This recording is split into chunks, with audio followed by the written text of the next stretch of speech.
Hey guys, welcome to a new course, Counseling 609, the Theory and Practice of Assessment.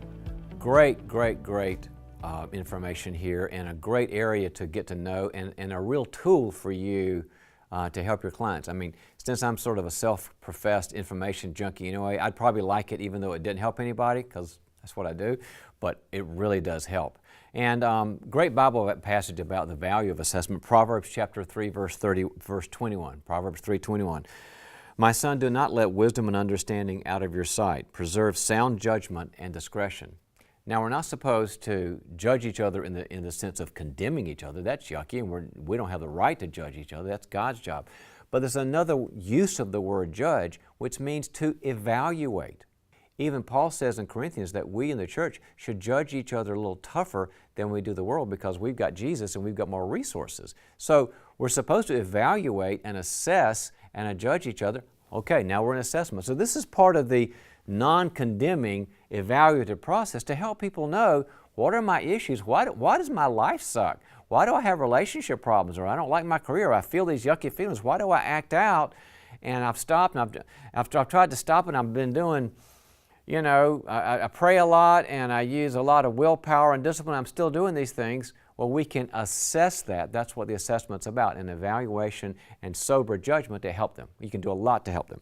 So I'm going to take you through what this is about. This is a study not only of the tools themselves, but the history and theory and application of them.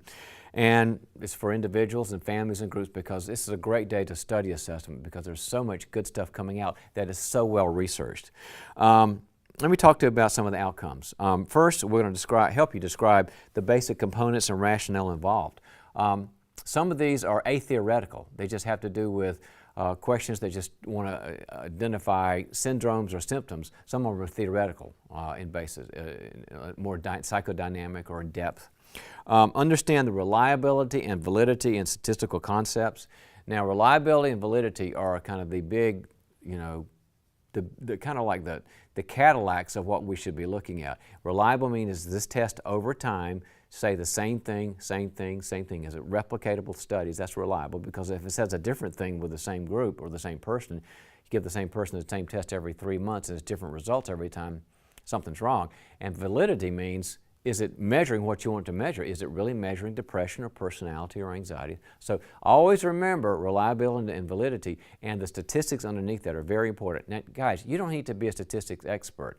I really like statistics, and I've been around some great trainers in statistics, but you just need to understand the idea behind them. Some of you will go deeper into it than others, but even if it's not your bailiwick, you've got to understand the statistics that go underneath reliability and validity. Don't just blow that off because you're a touchy-feely. You've got to know this stuff. Key ethical considerations. You've got to take into consideration culture and people's backgrounds, and you've also got to understand where this fits in the job market, because you don't want to have some kind of HR problem where somebody will say, well, I was tested by this and this isn't for my population. That's why you'll see in later video conversations we have in this course, I'm not a big proponent of giving pathology tests like MMPI to a business environment, because MMPI is based on a pathological norm, or let's say a clinical norm. And so people can say, well, gosh, I'm not a counselee, and why am I taking this test? And there are other tests the person can take. Not saying you can't do it, but it's just sort of my bias. Characteristics and categories associated with these tests. This is where you really get the good feedback, because you find out, now I can see why this person is struggling that they are, and it kind of fits with some hypotheses I have about them.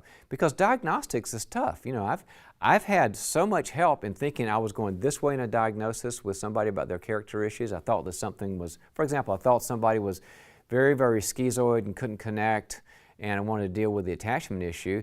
But after some assessment, I found out, no, they weren't schizoid at all. They could feel their needs, but they were just passive and afraid. So we moved more towards differentiation and separation and energy and power and confrontation, because they weren't schizoid. And I was really helped by the assessment. That's why you got to make sure that you know what you're doing here. Administer and score and interpret. Some of these you'll kind of send out to an agent. There's an agency I use, I just send them out to. and they do them for me, send them back, but others you'll do yourself. I recommend, if you can afford it, they're not that expensive, send it out because they've done a million of them and it's well done and structured and organized, and kind of like that's one less thing for you. Synthesize the results from a lot of tests into a profile. Oh, your professor's going to really help you with this. Like, okay, given all this stuff, what is that person struggling with? How can we help them? And then demonstrates increased self-awareness through interpreting your own test results. Guess what? We got to assess ourselves. I've been through so much assessment, and you know, they still kept me out of prison. That's so great that they can do that. It's really good to have these assessments. This will help you.